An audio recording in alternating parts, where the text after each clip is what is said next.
Halo teman-teman, welcome back to Wadus Channel. Candi Borobudur tengah menjadi sorotan setelah pemerintah berencana menaikkan harga tiket masuk salah satu situs bersejarah di Indonesia tersebut. Menteri Koordinator Bidang Kemaritiman dan Investasi Bapak Luhut Binsar Panjaitan mengatakan pemerintah berencana menaikkan harga tiket masuk Candi Borobudur menjadi Rp750.000 untuk wisatawan lokal dan $100 Amerika atau setara dengan 1,4 juta rupiah untuk wisatawan mancanegara. Gimana menurut kalian? Apa kalian setuju? Daripada pusing mikirin kenaikan harga tiket masuk Candi Borobudur, ayo kita bahas fakta menarik Candi Borobudur. Tapi seperti biasa, sebelum itu jangan lupa pencet tombol subscribe dan nyalakan tombol loncengnya. Sekarang kalian semua duduk senderan, siapin tempe bacem, nasi kucing, wedang ronde, dan kita mulai intro.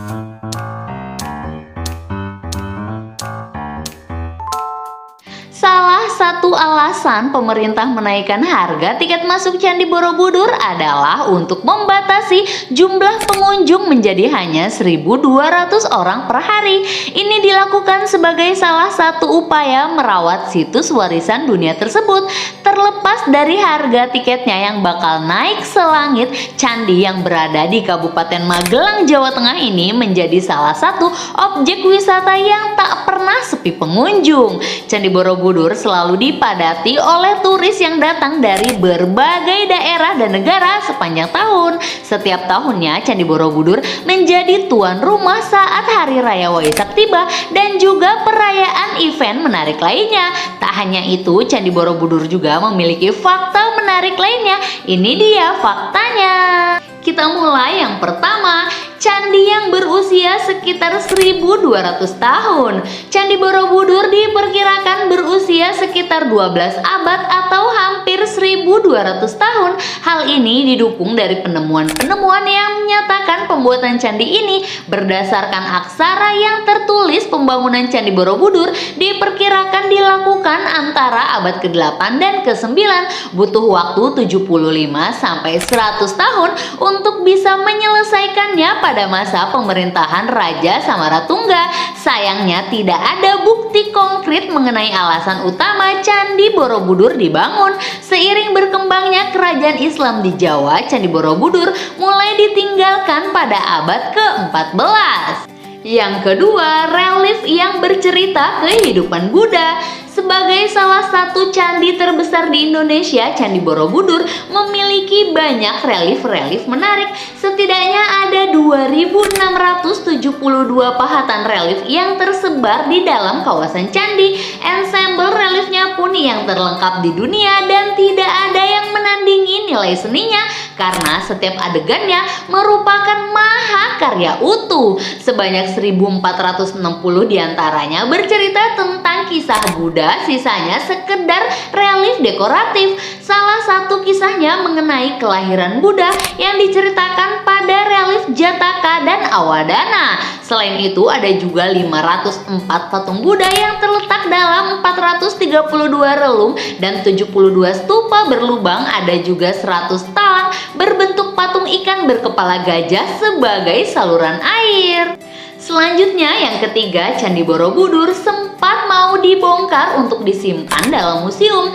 Di balik kemegahan Candi Borobudur, banyak pemburu artefak tertarik mengkoleksinya. Kepala arca menjadi bagian yang paling diminati. Maka dari itu banyak patung Buddha yang ditemukan tanpa kepala.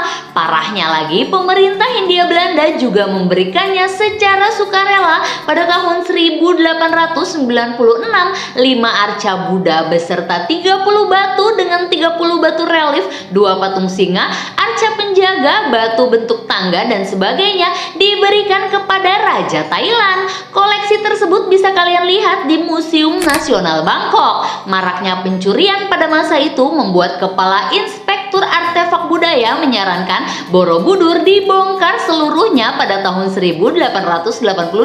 Reliefnya dipindahkan ke museum supaya tidak ada lagi kasus yang serupa. Bisa dibayangkan bagaimana rumitnya kalau keputusan itu terjadi. Untungnya seorang arkeolog yang ditunjuk pemerintah bernama Groevel mengatakan keputusan tersebut terlalu berlebihan. Akhirnya Candi Borobudur tidak jadi dibongkar. Alhamdulillah. Yang keempat, Candi Borobudur terdiri atas 2 juta balok vulkanik.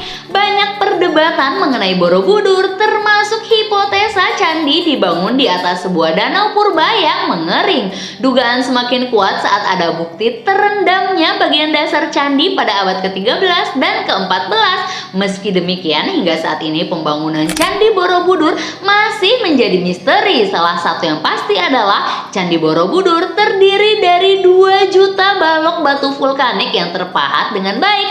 Masing-masing balok saling mengunci sehingga candi tetap kokoh sampai saat ini. Yang kelima ditemukan oleh Jenderal Inggris.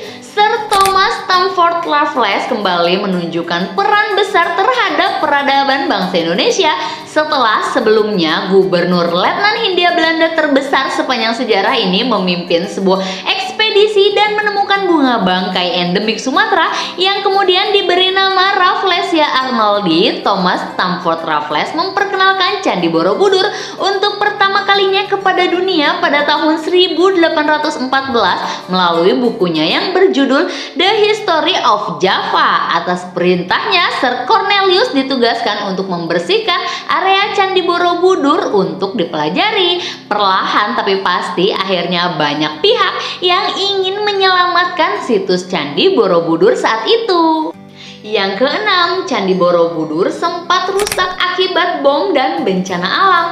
Pada tanggal 21 Januari tahun 1985, 9 stupa rusak parah akibat bom. Serangan tersebut membuat sang pelaku menerima hukuman penjara seumur hidup. Lalu ada pula gempa berkekuatan 6,2 skala Richter di Jawa Tengah. Kejadian tersebut mengakibatkan banyak korban jiwa dan kerusakan ringan di Candi Borobudur.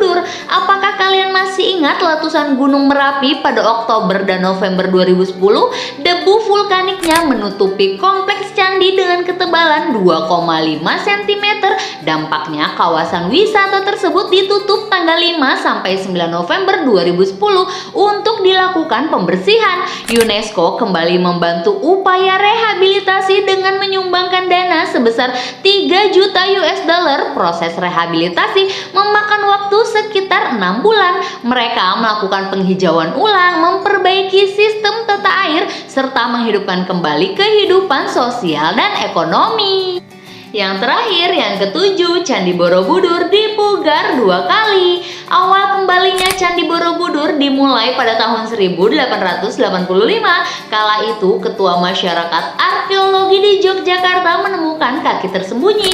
Penemuan tersebut sontak membuat pemerintah Hindia Belanda menjaga kelestarian candi. Ada 3 orang ahli yang ditunjuk untuk meneliti Candi Borobudur.